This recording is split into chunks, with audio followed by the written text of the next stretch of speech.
E se Deus não tivesse nos abandonado, mas simplesmente se escondido tão fundo dentro de nós que já não conseguimos mais ouvi-lo?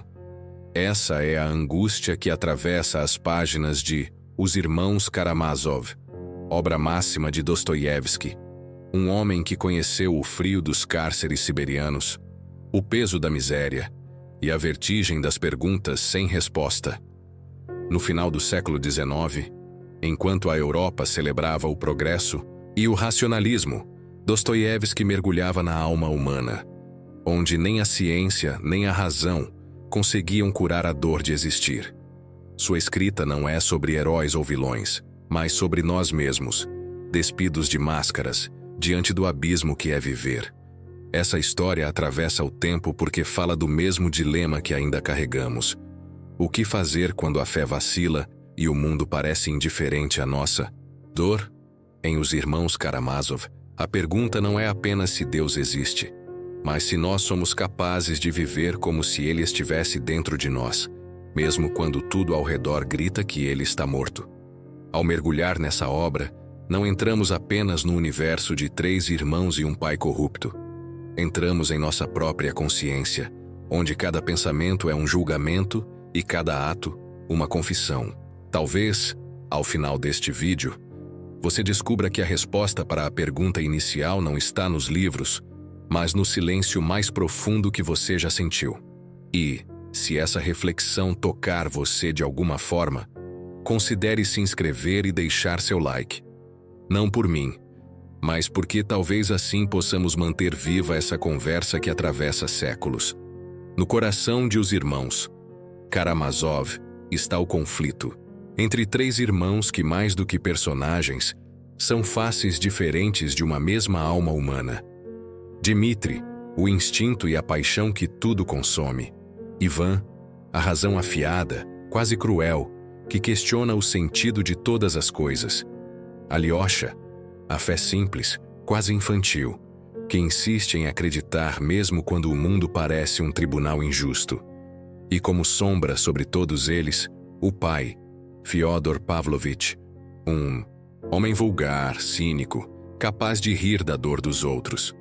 Dostoiévski não os cria para que escolhamos um lado, mas para que reconheçamos que dentro de nós essas vozes coexistem. É Ivan quem verbaliza uma das dúvidas mais devastadoras. Se Deus não existe, tudo é permitido? Essa não é uma frase solta para chocar. É um grito, uma provocação que ainda ressoa em nossa época, em um mundo onde valores parecem cada vez mais negociáveis e a moral se ajusta ao gosto do momento. Ivan não nega a possibilidade de Deus, mas acusa um Criador ausente, silencioso diante da injustiça. O sofrimento das crianças, para ele, é o argumento definitivo contra qualquer divindade que se diga boa. Como acreditar em um Deus que permite isso? E é nesse ponto que a obra toca no nervo exposto da nossa era. Hoje, talvez não se fale tanto em Deus, mas a pergunta permanece. Se não há algo maior, o que impede que a vida seja apenas uma competição por prazer, poder e sobrevivência? Substituímos o divino por ideologias, por consumo, por promessas de progresso. Mas o vazio que Ivan sente continua a pulsar. Alyosha, no entanto, responde não com argumentos, mas com presença. Sua fé não é lógica, é vivida. Ele acredita que Deus está escondido em cada gesto de amor, em cada sacrifício silencioso, e que é aí que devemos procurá-lo.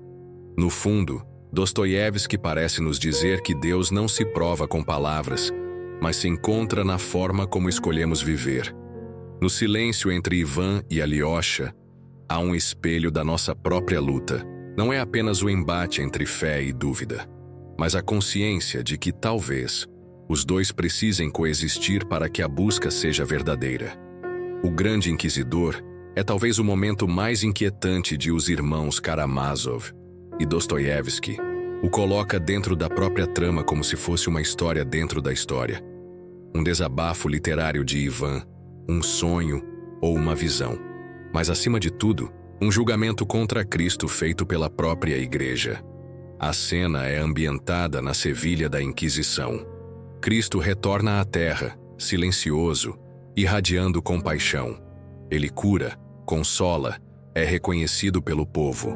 Mas em vez de ser recebido como o Messias, é preso pelo inquisidor. Um velho de 90 anos que à noite o visita na cela para dizer algo aterrador. Tu atrapalhas o trabalho da igreja.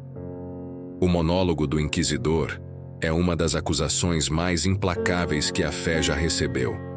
Ele afirma que Cristo errou ao dar aos homens liberdade, porque a liberdade os condena à angústia de escolher. A humanidade, diz ele, não quer ser livre, quer pão, segurança, milagres e líderes que digam o que fazer. É um golpe direto contra nossa própria vaidade moderna.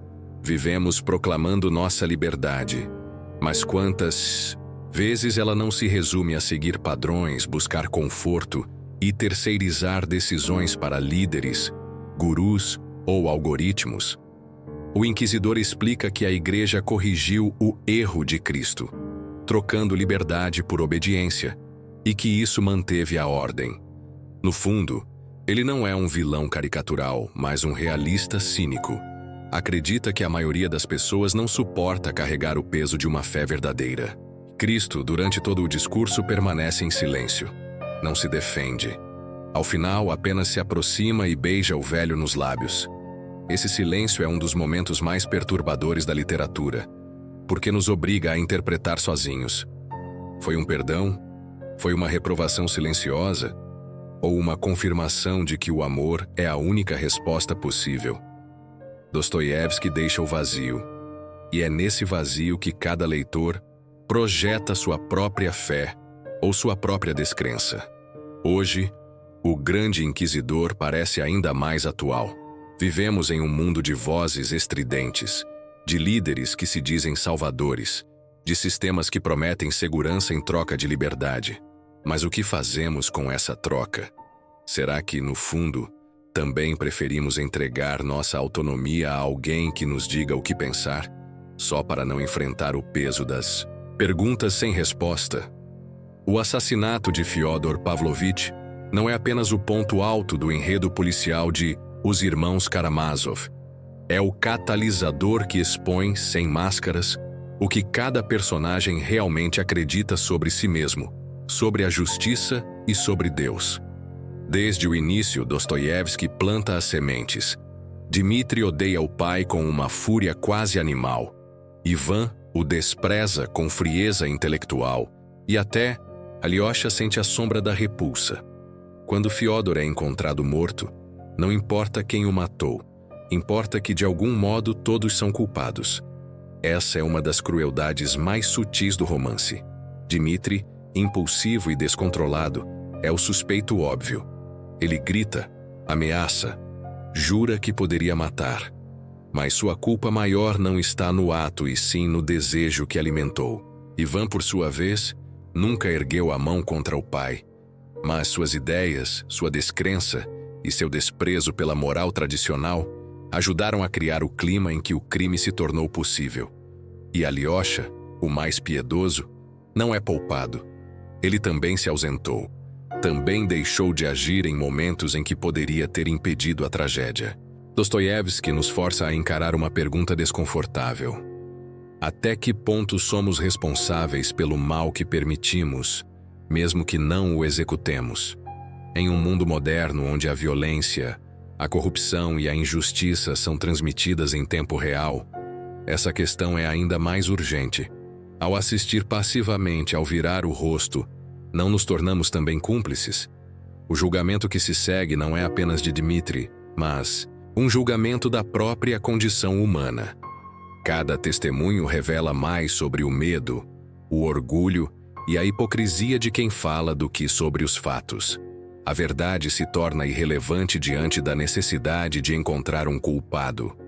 É como se Dostoiévski nos dissesse que a justiça humana, por mais que tente, jamais conseguirá se livrar do peso das paixões e das mentiras que a sustentam. Ao final, o crime não resolve nada. Dmitri continua clamando inocência, Ivan mergulha na loucura e Alyosha tenta recolher os cacos de um mundo que parece ter perdido qualquer referência de sentido. A morte do pai não apaga a sombra dele. Pelo contrário, ela se espalha, contaminando tudo. A descida de Ivan à loucura é um dos momentos mais intensos e desconcertantes de Os Irmãos Karamazov. Não é a loucura de gritos e desespero visível, mas uma lenta invasão de algo que parece ser tanto uma febre quanto uma presença. Dostoiévski o coloca frente a frente com o diabo. Não um monstro de chifres e cauda, mas um homem comum, irônico, mal vestido, com um humor incômodo. Ele fala como se fosse a própria consciência de Ivan, zombando dele, reforçando suas dúvidas e, ao mesmo tempo, expondo verdades que Ivan preferiria não ouvir. Esse diabo é quase banal, e é justamente aí que mora o terror.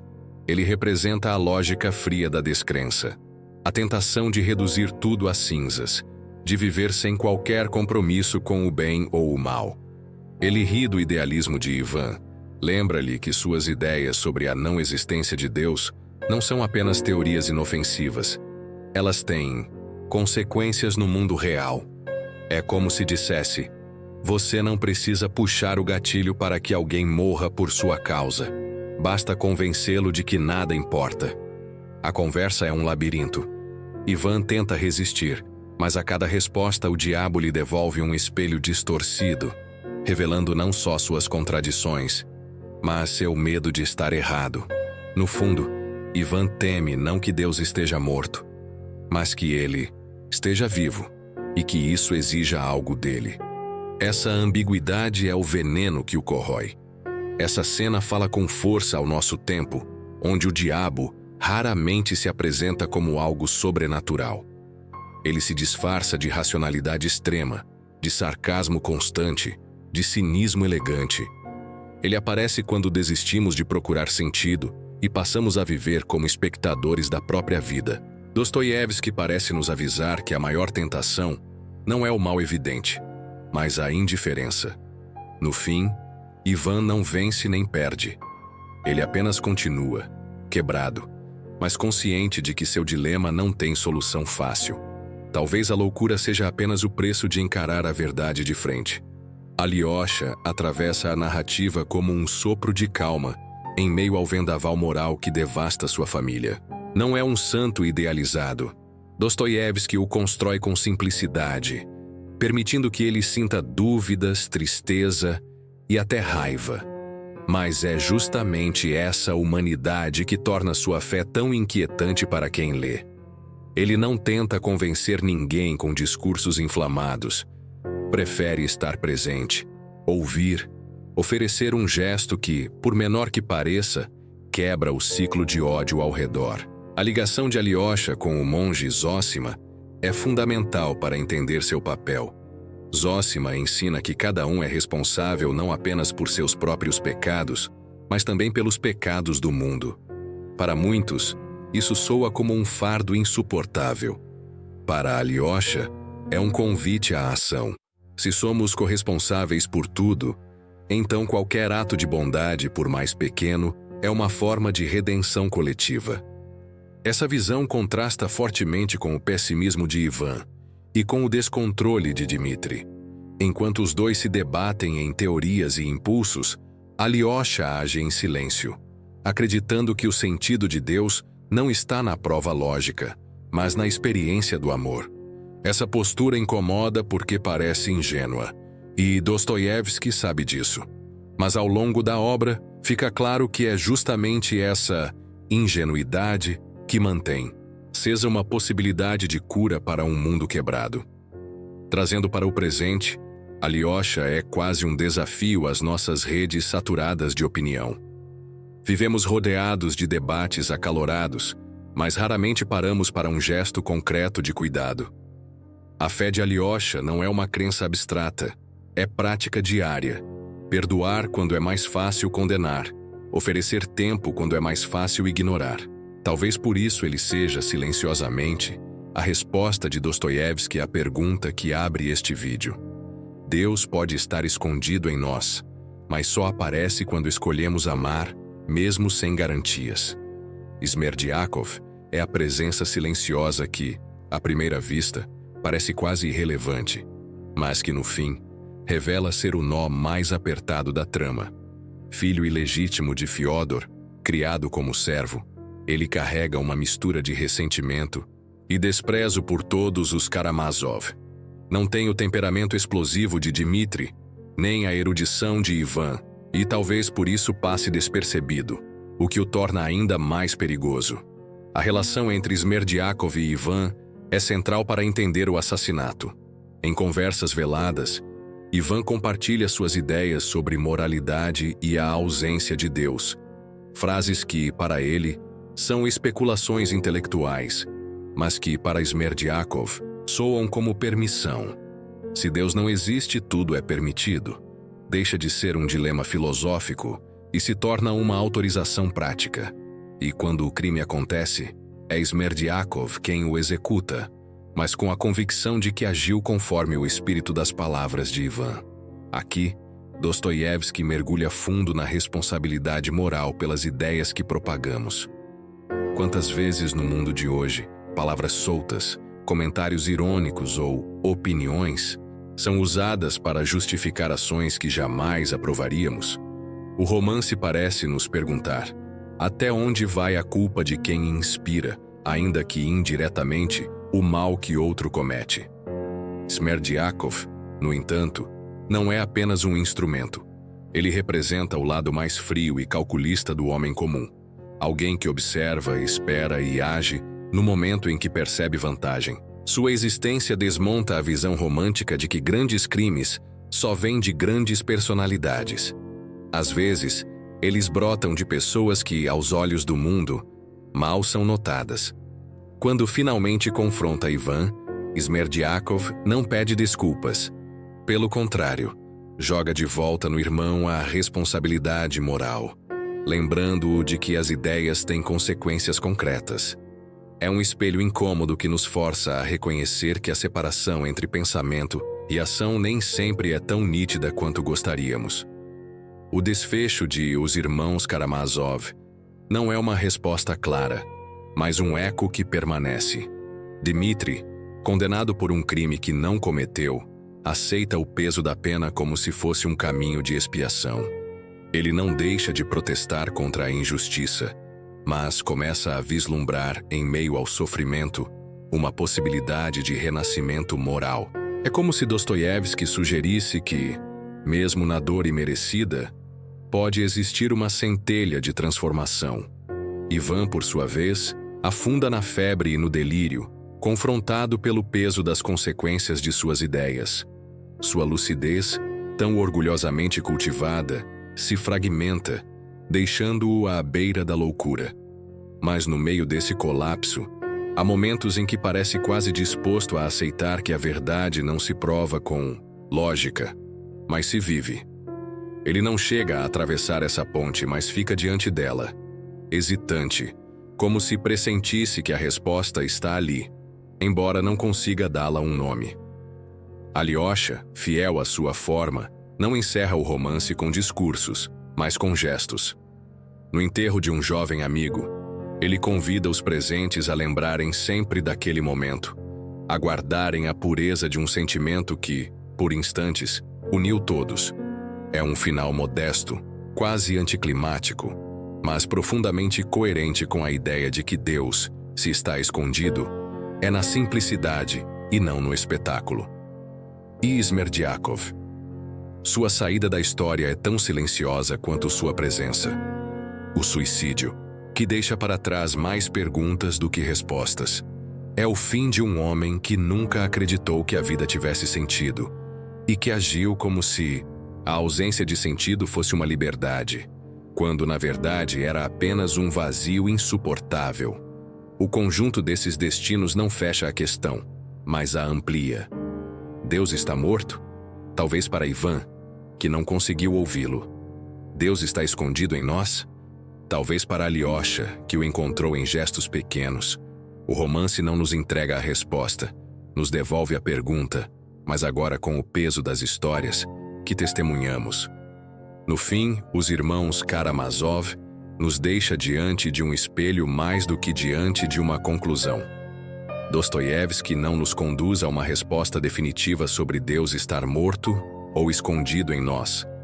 Ele nos mergulha na experiência de viver com essa dúvida. E talvez essa seja a verdadeira lição: suportar o peso de não saber, sem que isso nos paralise. O romance revela que a fé não é uma certeza inabalável, mas um movimento constante entre acreditar e duvidar. Para alguns, como Ivan, esse movimento leva à exaustão, porque a mente busca uma lógica que a vida não entrega. Para outros, como Alyosha, a dúvida não é um obstáculo, mas um espaço onde a compaixão pode florescer. E para Dmitri, a vida se torna uma penitência que paradoxalmente pode purificar.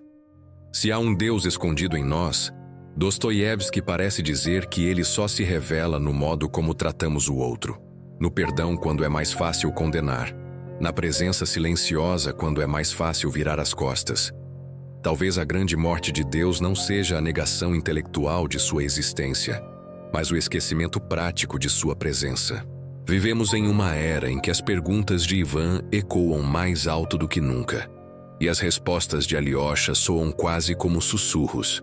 Mas é no contraste entre esses dois sons que está a escolha que cada um de nós precisa fazer: calar o sussurro e abraçar o vazio, ou ouvir, mesmo que de forma trêmula, a voz que insiste em nos lembrar que ainda há algo mais. Se essa jornada por Os Irmãos Karamazov tocou algo dentro de você, eu convido a mantermos essa conversa viva. Deixe seu like, inscreva-se e, mais importante, compartilhe esse vídeo com alguém que também carrega perguntas que não se apagam. Porque no fundo, talvez o sentido de Deus, morto ou escondido, esteja justamente nesse diálogo que nunca termina. E agora eu te pergunto: se Deus está escondido em nós, você teria coragem de procurá-lo?